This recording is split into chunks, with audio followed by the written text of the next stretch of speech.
أشهد أن لا إله إلا الله وحده لا شريك له وأشهد أن محمدا عبده ورسوله اللهم صل وسلم على سيدنا وشفيعنا ومولانا محمد وعلى آله وأصحابه ومن تبعهم بإحسان إلى يوم الدين أما بعد اللهم بك أمسينا وبك أصبحنا وبك نحيا وبك نموت وإليك المصير أمسينا على فطرة الإسلام وعلى كلمة الإخلاص وعلى دين نبينا محمد صلى الله عليه وآله وسلم وعلى ملة أبينا إبراهيم حنيفا مسلما وما كان من المشركين اللهم انفعنا بما علمتنا وعلمنا ما ينفعنا وزدنا علما رب اشرح لي صدري ويسر لي أمري واحلل عقدة من لساني يفقه قولي آمين يا رب العالمين. Masyiral muslimin wal muslimat, bapa-bapa dan ibu-ibu jamaah salat maghrib dan isya yang dirahmati dan dimuliakan oleh Allah Subhanahu wa taala. Pertama-tama mari kita kembali memperbaharui rasa syukur kita kehadirat Allah dengan limpahan karunia dan nikmat yang Allah senantiasa curahkan kepada kita. Alhamdulillah masih bisa kita menikmati hidup ini, bernafas dengan baik, berjalan dengan baik dan melaksanakan aktivitas kehidupan kita dengan baik. Semoga segala karunia dan nikmat yang Allah berikan kepada kita betul-betul kita manfaatkan dalam rangka beribadah mentaati Allah, karena tidak sedikit pun nikmat yang diberikan oleh Allah kecuali kelak Allah akan tanya untuk apa nikmat itu kita pergunakan.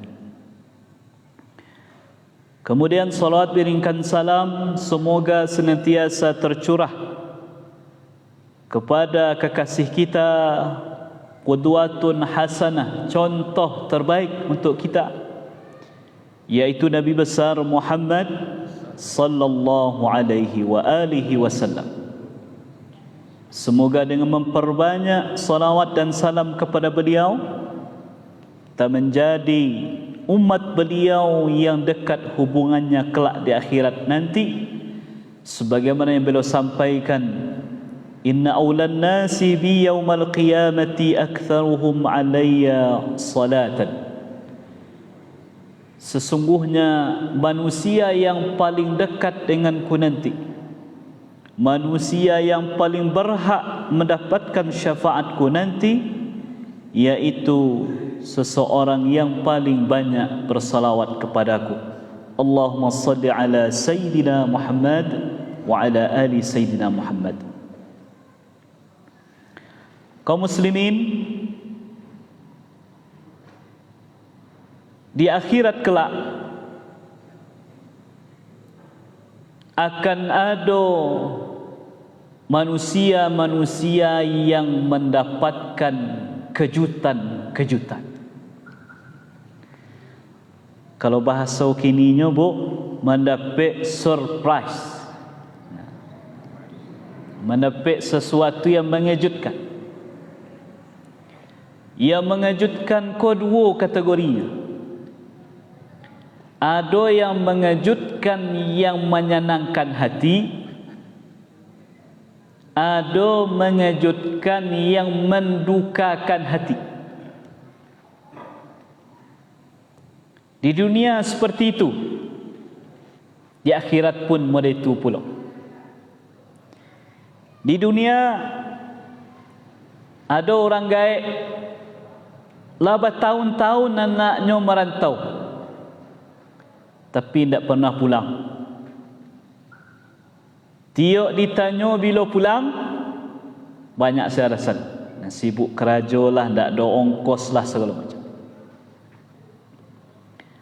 Kemudian besok orang karayo bapa-bapa ibu-ibu, cianu anaknya merantau pulang, tetangga anaknya dirantau pulang, nan orang surangko, nan gaib surangko menunggu-nunggu ndak jo datang anak. Tiba-tiba di malam takbiran itu, di saat sedang sibuk-sibuk mempersiapkan rumah segala macamnya untuk persiapan Idul Fitri Hari Raya besok, tiba-tiba terdengar ada seorang ketuk pintu dari luar. Ketuk pintu, tak ada suara. Terdengar dia terdengar dia orang tadi, dia buka pintu. Yang membuka siapa? Ibu. Ketika dibuka, nampaklah wajah anak nalah bertahun-tahun tak pulang dari rantau, mencogok mungkonyo di mungko ibu tadi. Apa kira-kira perasaannya? Tak kajui tak? Kajui? Surprise. Tak tangguang dipalu, dipiciai kata, saking itu wah pula nak bagi khabar segala macam, bakal tiba-tiba Hasan. Tapi walaupun itu tak tangguang senang hati. Iko namanya kejutan yang menyenangkan hati. Tapi adalah kejutan yang tak menyenangkan hati. Kau kejadian nyata Bapak Ibu ya, di salah satu tampik di Bukit Tinggi, ada sebuah keluarga yang melangsungkan pernikahan putrinya, seorang anak perusi di keluarga itu. Pulanglah sanak dari rantau pulang, kakaknya pulang, anak-anak dari keluarga itu pulanglah. Kerana Nadia dan perusi ko ke keluarga. Maka lah disusun rencana segala macam, lah ditetapkan tanggal akad nikahnya. Hari kini menikah, lah bersanang-sanang hati. Kerana anak lah bertemu jodohnya, lah dapat suami, dan si ayah sanang, dan si ibu sanang, sekeluarga bahagia hati sadon. Nah besok ke beralik lah, kawasan dia lah, nak daro je mana pulai kau. Tapi yang terjadi Bapak Ibu, yang namanya ujian Allah kita tak tahu. Ternyata malamnya meninggal itu. Bayangkan Bapak Ibu, kalau awak dalam posisi itu, kau tenda lah tagak, undangan lah disebar, tadi akad nikah, awak lah bergalak-galak lah senang-senang hati sekeluarga, dalam posisi kebahagiaan yang luar biasa, kemudian berbalik keadaan ke keadaan yang paling mendukakan hati, atau meninggal ibu malam. Lagi kesemangat je beralik besok. Dapat kejutan, ya. Kalau nan tadi yang pertama tadi yang nak pulang dari rantau, kejutannya yang menyenangkan hati, sedangkan nan kedua kejutan yang tak tanggung mendukakan hati. Itu contoh di dunia. Nah di akhirat Bapak Ibu, model itu pula lah kita. Akan ada orang-orang yang Allah kasih kejutan-kejutan. Ada kejutan yang akan membuat hatinya senang, yang akan menambah kebahagiaannya, yang akan meninggikan derajatnya nanti. Dan sebaliknya akan ada orang-orang yang mendapatkan kejutan yang akan membuatnya menyasar semua hidupnya. Nawak lihat contoh-contoh dalam hadis, dalam riwayat. Di dalam sebuah hadis yang diriwayatkan oleh Imam Ahmad dengan sanad yang sahih, Nabi SAW bersabda, innallaha la yarfa'u darajatan lil 'abdi salih fil jannah fayaqul ya rabbi anna li hadha anna li hadhihi fayaqulu bistighfari waladika laka. Kata Nabi, sesungguhnya kelak di hari kiamat, di yaumil akhir, Allah betul-betul akan mengangkat derajat seorang hamba yang saleh. Hamba yang saleh itu adalah orang tua, ayah dan ibu. Diangkat oleh Allah derajat sarugonya Bapak Ibu. Sarugo tu kan bertingkik-tingkik. Ya. Ada yang di bawah, ada yang di tengah, ada yang paling tinggi. Kita ko mendapat sarugo tentu sesuai dengan kualitas amalan awak selama di dunia. Tetapi Bapak Ibu, saking sayangnya Allah ke hamba-hambanya, kita buka hadis-hadis dan riwayat yang menceritakan tentang seseorang yang paling terakhir keluar dari neraka, paling terakhir masuk ke surga. Artinya kau orang paling sakit amalnya, tapi masih ada iman dalam hatinya. Lah keluar orang goleh tutup pintu neraka. Tak ada orang yang bisa keluar macam tu.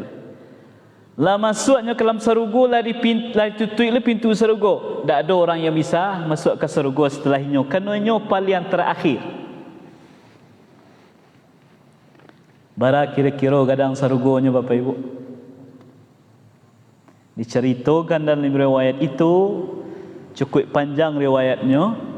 Tetapi di akhir riwayat itu Allah sampaikan kepada hamba tadi, wahai hambaku, untukmu surga seluas dunia dan 10 kalinya.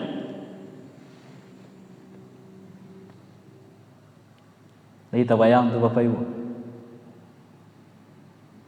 Bulan terakhir masuk surga, laweh surganya 10 kali laweh dunia awak kau. Tapi jangan ingin menjadi orang itu. Ada lah mengecek kalau mau itu Ustaz dan terakhir selambung. Kok ada lah itu Dah lebih-lebih dan buat Ustaz.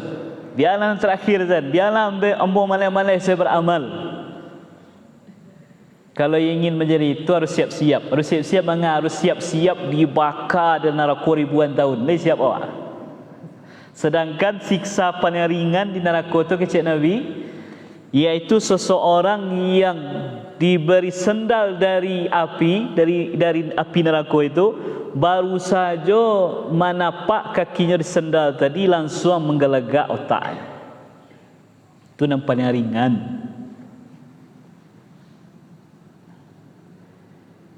Tetapi di sisi lain, saking sayangnya Allah kepada awak dan saking maha besarnya kekuasaan Allah yang tidak terbatas itu, orang yang terakhir masuk ke surga saja begitu laweh surganya.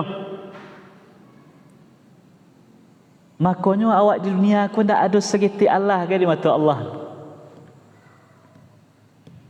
Cik Nabi, dunia awak kau tidak berharga di mata Allah dibandingkan dengan satu sayap nyamuk. Nyamuk dua sayapnya lah kiri kanan Bapak Ibu.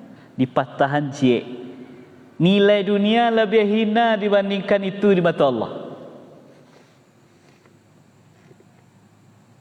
Bahkan dengan 2 rakaat sebelum subuh saja, 2 rakaat qabliyah subuh itu kata Nabi, raka'atul fajri khairum minad dunya wa ma fiha.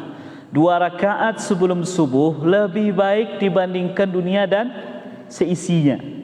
Dalam riwayat lain Nabi katakan, 2 rakaat sebelum subuh lebih aku cintai, lebih aku sukai dibandingkan dengan aku mendapatkan dunia dan seisinya. 2 rakaat sebelum subuh Bapak Ibu. Bidadari sarugo tu kata Nabi, bidadari. Maludahnya ke dunia, maludah bu. Ibu-ibu maludah apa baunya bu? Tergantung nak dimakan. Kalau makan patainya. Makan jariah, menjariahnya. Bidadari sarugo tidak? Kata Nabi, katiku bidadari sarugo itu maludah ke dunia, maka harumnya ludahnya itu memenuhi sepanjang timur dan barat. Ludahnya baru. Pakaian selendang yang dipakai bidadari sarugo itu dalam riwayat dikatakan lebih bernilai dari dunia dan seisinya. Tah ba'a bentuk yang tak tahu. Jadi dunia ko hanya sebagai sarana untuk menuju akhirat. Maka fokuslah awak ke akhirat dan fokus ke dunia. Tapi bukan berarti ditinggal dunia sadonya, ndak pula. Wabtaghi fima ataqallahu daral akhirah wa la tansa nasibaka minad dunya, kata Allah. Carilah dari apa yang telah Allah janjikan untukmu nanti di akhirat kelak. Artinya bersemangatlah amal untuk mendapat kebahagiaan di akhirat kelak. Wala tansa nasibaka minad dunya, tapi jangan lupakan pula nasib engkau di dunia. Artinya jadikanlah dunia yang kita miliki sebagai media, sebagai cara bahagianya hidup awak di akhirat. Dan sebaliknya, dunia membuat awak sengsara di akhirat. Nah, lebih parahnya adalah di dunia sengsara, di akhirat sengsara. Ada tak orang begitu Bapak Ibu? Ada orang di dunia senang, di akhirat senang. Jatuh. Orang yang Allah berikan harato, diberikan jabatan, tapi dengan harato nyonya banyak beramal, dengan jabatan nyonya amanah. Kau orang senang di dunia, senang di akhirat. Ada tipe orang kedua, senang di dunia, menderita di akhirat. Baharato, kayo, punya jabatan, terhormat di dunia, tapi sayang dan itu nak digunakan untuk beramal, menderita di akhirat. Yang ketiga, ada orang yang susah di dunia, senang di akhirat. Kau orang yang kehidupannya sederhana, banyak ujian tapi sabar, tak lupa taat kepada Allah di dunia, susah hidupnya, di akhirat senang. Dan lebih buruknya lagi, di dunia susah, di akhirat susah. Siapa? Mohon maaf, lah jale awak miskin, susah hidup, tak lama ibadah. Mayang indak, puasa indak, segala macam. Kau orang di dunia susah, indak sadar dengan kesusahannya, tidak pula memanfaatkan itu sadonya sebagai sarana ketaatan ke Allah, malah mendurhakai Allah. Di dunia susah, di akhirat susah. Nauzubillah.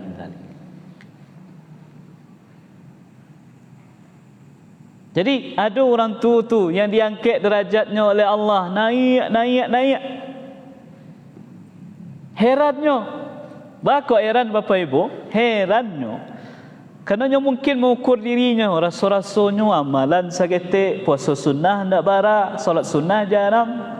Tapi bakal bisa dinaikan derajatnya di surga. Nah, bertanyalah si hamba tadi yang mendapat kejutan tadi. Ya Allah, Ya Rabbi, anna li hadhihi. Ya Allah, dari mana aku ambo bisa dapatkan mereka? Hati senang, tapi bertanya-tanya. Fayaqul, maka Allah menjawab, bistighfari waladika laka. Sadonya kau disebabkan karena istighfar anak-anakmu untukmu. Artinya anaknya ternyata anak yang soleh, yang solehah, meninggal orang gaibnya, tak lupa nyo minta ampunkan tu orang gaib. Tetapi anak soleh-solehah ku Bapak Ibu, apakah barang gratis? Apakah otomatis awak dapat? Tak. Mahal ragun. Mesti banyak berkorban di dunia. Berkorban tenaga, berkorban waktu, berkorban biaya. Ibarat orang memancing lah, bapak ibu biasanya kalau ingin dapat ikan gadang umpannya harus beraso bulu, biasanya kemana itu. Kalau ingin anak awak berkualitas dunia dan akhirat, mesti banyak pengorbanan untuk anak. Jangan terlalu berharap anak kita menjadi anak yang soleh, solehah, yang kelak akan mendoakan awak, memintakan ampun terhadap dosa-dosa yang pernah kita kerjakan, kalau seandainya di dunia kita tidak meluangkan waktu untuk berperan mendidik anak tadi. Makanya kini tantangan pendidikan akhlak, pendidikan agama itu kadang, yaitu ketika orang tua hanya menyerahkan itu kepada sekolah-sekolah. Wah, bukanlah bayi ustaz, lah bayi uang sekolahnya, nya di sekolah pesantren, di apa namanya, di sekolah agama, atau dititipkan di MDA, dititipkan di pondok tahfiz, sambulah bayar SPP-nya ustaz, ajolah. Memang secara kewajiban ekonomi telah kita tunaikan, tetapi jangan lupa sentuhan tangan langsung dari kita sebagai orang gaib. Ikut anak awak program tahfiz kau. Barangkali seminggu, Ustaz, 4 kali seminggu ya. Rata-rata kalau anak nyetor ko, tok surang anak berapa waktunya? Ni 10 minit. Tak. Taruhlah 5 minit ya, 5 minit. Kali sampai kali pertemuan dalam seminggu 20 minit. Nyoba sama guru pembinanya yang ada di masjid ko. Bapak ibu, susah awak. Kerana ko pengalaman kami, pengalaman ambo, pengalaman kawan-kawan kita yang melalui lembaga tahfiz. Kalau tidak ada sentuhan tangan dari orang tua, menyimakkan hafalan anaknya di rumah, senantiasa istiqamah, memberikan motivasi kepada anak di rumah, susah kita mendapatkan hasil yang diharapkan. Yakinlah. Kalau hanya disarahkan kah guru, kalau guru nyo surang majal gua.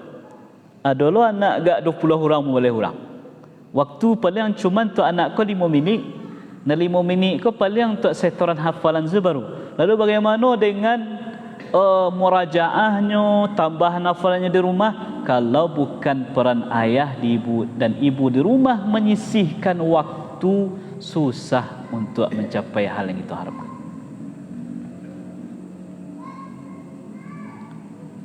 Apalagi bapak ibu, ketika rumah itu tidak menjadi lingkungan yang baik untuk anak-anak awak. Contoh di sekolahnya, di pesantrennya, laba usaha pesantren ko, sekolah ko membentuk lingkungan yang baik untuk anak-anak. Tapi kadang bisa rusak di rumah sendiri. Bagus bisa rusak kerana lingkungan tidak sebaik yang diharapkan. Di rumah, jadi ayah tak ada sembahyang, ibu lalaian sembahyang, kemudian media-media, musik berkepanjangan. Yakinlah bapak ibu tidak akan pernah bisa bergabung antara Quran dan musik. Yakinlah itu. Orang yang suka jo lagu tak akan bisa menguasai Quran. Kalau hobinya lagu, musik, boleh musik yang tak jalan loh, mustahil bisa berharapnya bisa menguasai Quran.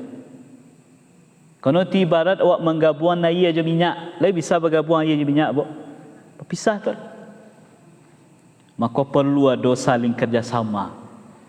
Ada sentuhan pendidikan formal di sekolah-sekolahnya, ada sentuhan langsung dari keberkahan tangan orang tua di rumah, dengan doa-doanya, dengan nasihat-nasihatnya, dengan didikan-didikan dari orang tua itu sendiri. Itulah orang gaib dan akan mendapatkan kejutan nanti. Diangkat derajatnya di surga, dek nai namuah berperan mendidik anak menjadi anak yang saleh. Itu yang pertama bapak ibu. Yang kedua, Di dalam sebuah hadis diriwayatkan oleh Imam Al-Hakim dalam kitab Mustadrak beliau, Nabi SAW menyampaikan, siapa yang membaca Al-Quran, man qara'a al-Qur'ana wa ta'allama wa 'amila bihi, nyo baca Quran, nyo pelajari Quran, nyo usahakan amalan Quran, nyo ko orang soleh mengamalkan Quran, baca Quran rajin, pelajari Quran taruh, usaha mengamalkan. Yang akan diagiahkan kelak di akhirat tu orang tuanya, ikon dan nacok disabut-sabut dalam sudah tahfiz. Dia giah pula simboliknya, anan di atas kepala bu. Kan simbolik dari hadis ko. Kata Nabi, ulbisa walidahu yawmal qiyamati tajan min nurin daw'uhu mithlu daw'is syamsi wa yuksa walidahu hullataini la taqumu lahum ad-dunya fayaqulani bima kusina hadha fayuqalu bi akhdhi waladikum al-Quran. Ya. Seseorang yang ahlul Quran tadi, yang lain rajin baca Quran, lain rajin mempelajari Quran, lain namuh menghafalkan Quran, kelak di akhirat kedua orang tuanya akan diberikan tajan min nur, mahkota dari cahaya, yang cahayanya lebih baik daripada cahaya matahari. Kemudian diberikan, dipakaikan untuk keduanya perhiasan-perhiasan yang nilainya lebih bernilai dari dunia dan seisinya. Kemudian kedua orang tua tadi dengan penuh terkejut bertanya kepada Allah, bima kusina hadza, ya Allah, kenapa kami bisa diberikan hal yang seperti ini? Kemudian dijawab oleh Allah, bi akhdhi waladikum al-Quran, karena anakmu adalah ahlul Quran. Anakmu ahlul Quran. Tapi ahlul Quran nama yang tiga tadi, lain namuah membaca, lain namuah mempelajari, lain namuah mengamalkan. Tentu masuk di situ menghafalkan juga. Makanya jangan berhenti sebatas di hafalan saja Bapak Ibu.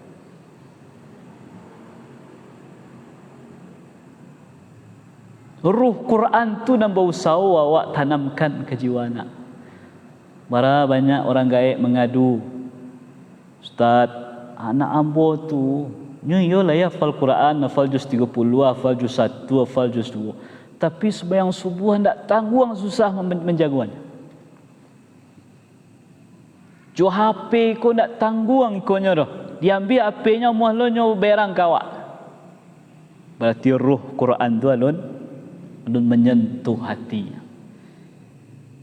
Jadi lembaga-lembaga tahfiz yang kita dirikan ke Bapak Ibu, dan alhamdulillah kita bersyukur kepada Allah di setiap kampung lado kini.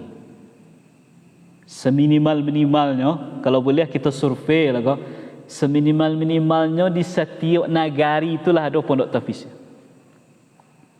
Apakah pondok tahfiz yang memang punya bangunan tersendiri, atau menjadi program di MDA, atau menjadi program yang diadakan oleh masjid atau musala di sini, atau rata tiap negari lah ada. Patut kita syukuri. Tapi jangan hanya berhenti dari sebatas menghafal, tapi taruhkanlah program sehingga anak-anak kita ko betul-betul ahlul Quran, yang jiwa Quran itu memang ngado dalam hati dan dirinya.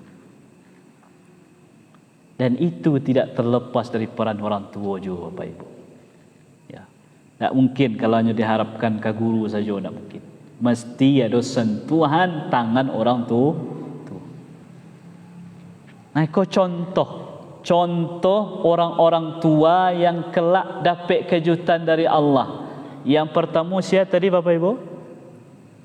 Orang yang anaknya saleh, kemudian nyo doakan orang gaibnya. Allah maghfirli, itu tak pernah nyo lupa dalam doa-doanya. Kemudian yang kedua, orang tua yang berhasil mendidik anaknya menjadi ahlul Quran. Mudah-mudahan bisa kita menjadi orang yang termasuk di dalamnya. Oh Ustaz, anak ambolah kadang-kadang dah beranak lo nyo. Rasa-rasa nak mungkin yang masuk dalam ahlul Quran, orang hafal Quran. Maka paling tidak kita berharap cucu-cucu anak-anak sekitar kita menjadi perantara kita mendapatkan kemuliaan di akhirat nanti. Jadi berperanlah kita Bapak Ibu, kalau bisa terjun langsung mendidik. Tapi minimal jadilah kita orang-orang yang mendukung program-program dan elok ko, sehingga terbentuklah kampung kita ko, kampung yang Qurani, yang betul-betul roh Quran itu ada di dalam orang yang tinggal di dalamnya. Kaum muslimin jamaah yang dirahmati dan dimuliakan oleh Allah. Kemudian tipe yang kedua, orang dapat kejutan yang mendukakan hatinya. Kalau tadi senang hatinya.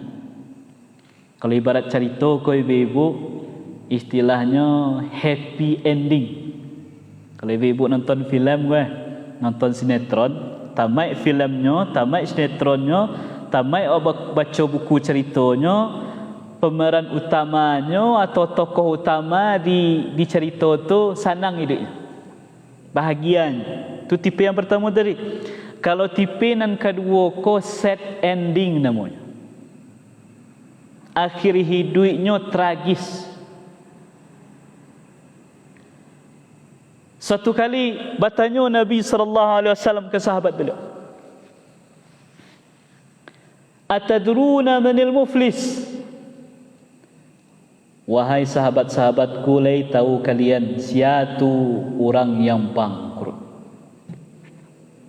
Yang bangkrut.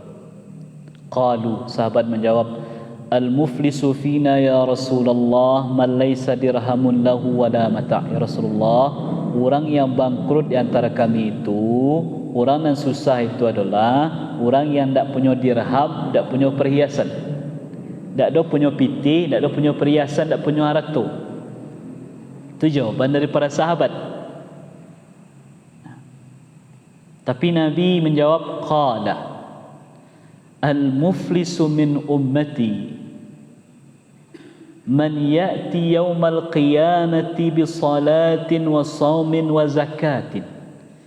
Orang yang bangkrut di kalangan umatku kelak di akhirat itu adalah, yaitu seseorang yang datang di hari kiamat, dia membawa pahala salatnya, pahala puasanya, pahala zakatnya, dan pahala amalan-amalan yang lain. Lamang gunuang pahala ko nampak di matanya Bapak Ibu, merasa sebantalai kan masuk ke dalam surga.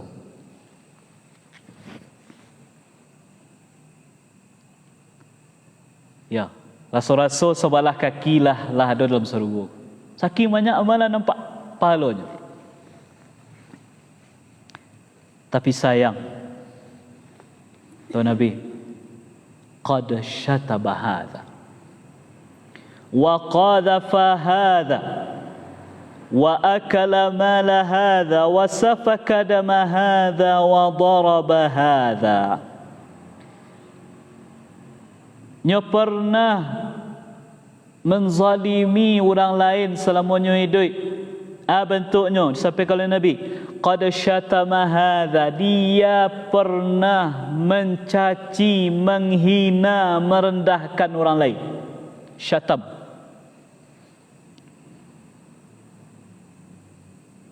Mencaci, menghina, merendahkan. Wa qadhafa hadha, pernah memfitnah orang lain. Qadhaf, kalau makna khususnya qadhaf ko Bapak Ibu, menuduh perempuan baik-baik, menuduh perempuan beriman yang baik-baik melakukan perbuatan yang tidak senonoh. Kau ada perempuan tak elok kah? Orang mukminah. Kemudiannya timbulkan isu-isu fitnah kalau yang perempuan kau bawa yang tak elok. Qadhaf. Qadhaf ko dalam Quran hukumannya 80 kali cambuk. Cambuk 80 kali. Makanya pembuktian zina itu susah. Jadi hati-hati. Dalam hukum Islam Bapak Ibu, zina itu pembuktian zina yang kalau dalam hukum Islam pelakunya diberikan hukuman 100 kali cambuk kalau nyalu nikah dan dirajam sampai mati kalau lah nikah. Syaratnya apa? Syaratnya ada orang yang menyaksikan, ada seorang orang mengadunya ke hakim atau buat berita di masyarakat, ambo mencaliak si anu berzina.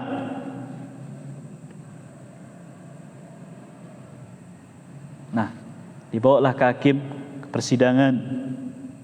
Ya engkau mencaliak berzina si anu. Ya Pak Hakim. Ma saksi 3 orang lain. Ma saksi 3 orang lain. Dia nak adoro Pak Hakim buat surang zanya. Orang ko dicambuk 80 kali. Makanya memang nampaknya hukuman zina itu baik, tapi pembuktiannya jauh lebih susah. Jadi tak cukup je rekaman video tu dah. Kan ada videonya tu Ustaz, belum bisa menjadi satu-satunya bukti. Bapak Ibu ya, belum bisa jadi satu-satunya bukti. Mesti dibuktikan dengan pembuktian yang lain.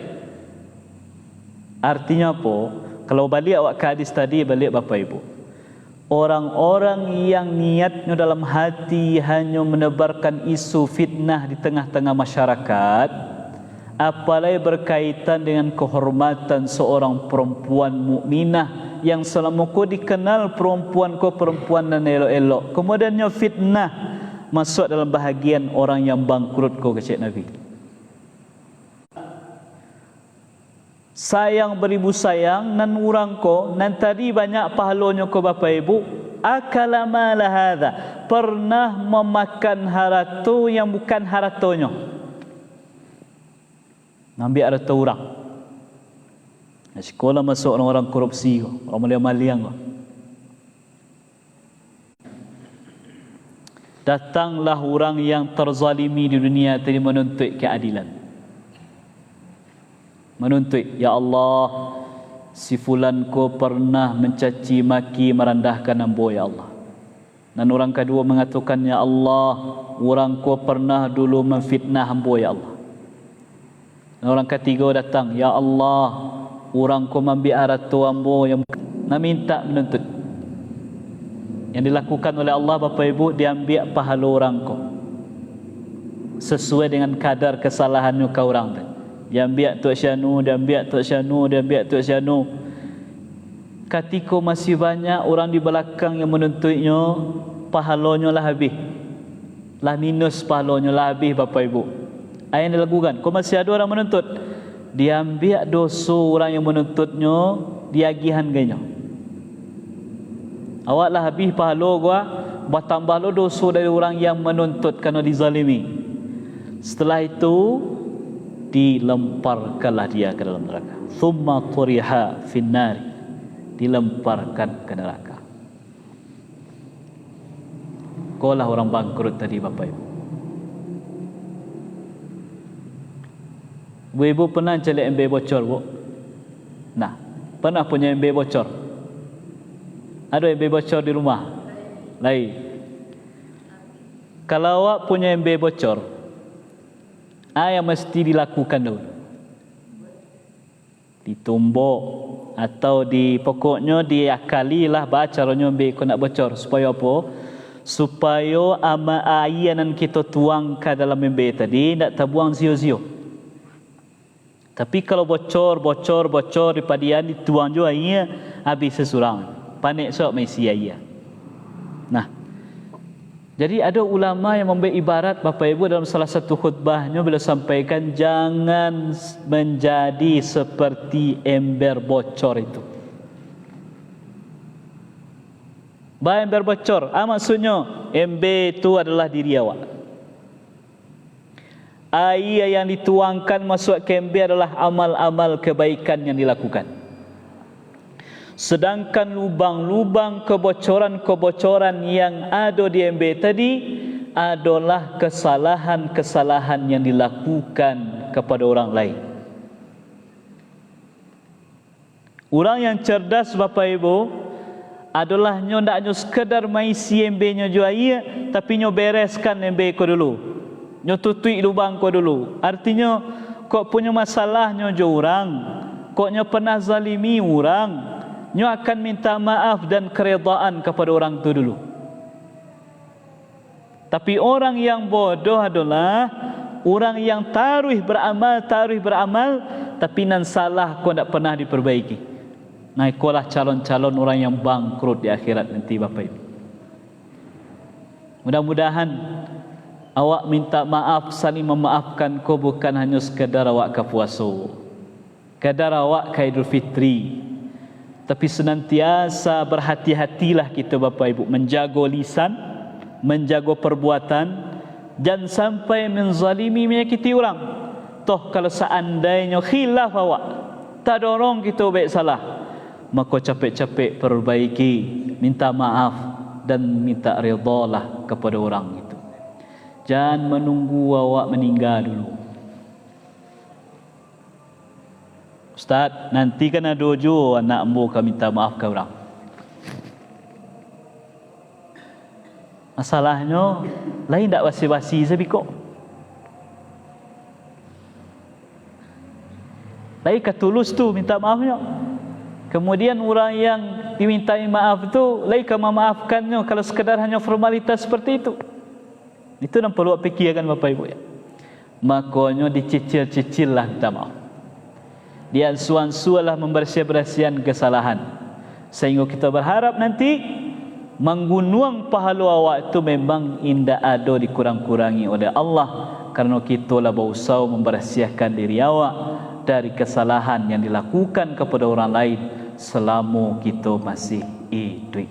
Mudah-mudahan Bapak Ibu awak termasuk orang-orang yang mendapat kejutan di akhirat, kejutan yang menggembirakan, bukan kejutan yang mendukakan hati kita. Mudah-mudahan yang kita sampaikan pada malam hari ini bermanfaat untuk kami yang menyampaikan dan